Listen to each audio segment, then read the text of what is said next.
Police Maoist വെടിവെപ്പ് നടന്ന പാലക്കാട് തിരുവിഴാംകുന്ന് വനമേഖലയിൽ തെരച്ചിൽ ശക്തമാക്കി. പോലീസും തണ്ടർബോൾട്ടും സംയുക്തമായി നടത്തുന്ന തെരച്ചിലിൽ മാവോയിസ്റ്റുകൾ ഉപയോഗിച്ചതെന്ന് കരുതുന്ന വയർലെസ് സെറ്റും വെടിയുണ്ടകളും പിടിച്ചെടുത്തു. മാവോയിസ്റ്റ് നേതാവ് വിക്രം ഗൌഡയും സംഘവുമാണ് ഈ മേഖലയിലെ ആദിവാസി കോളനികളിലെത്തിയിരുന്നതെന്നും പോലീസ് വ്യക്തമാക്കുന്നു. മണ്ണാർക്കാട്, അട്ടപ്പാടി, നിലമ്പൂർ വനമേഖലകൾ കേന്ദ്രീകരിച്ചുള്ള തെരച്ചിലാണ് പോലീസും തണ്ടർബോൾട്ട് സേനയും സംയുക്തമായി നടത്തുന്നത്.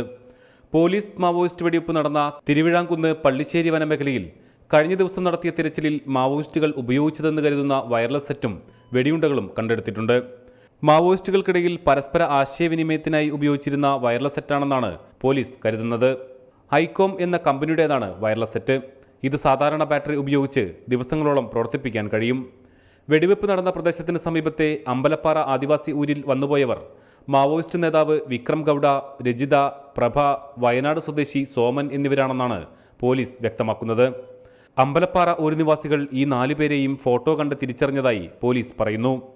ഇതേ തുടർന്നാണ് 4 പേർക്കെതിരെയും UAPA പ്രകാരം കേസെടുത്തിട്ടുള്ളത്. മാവോയിസ്റ്റ് സംഘത്തിനായി അടുത്ത ദിവസങ്ങളിലും തിരച്ചിൽ തുടരും.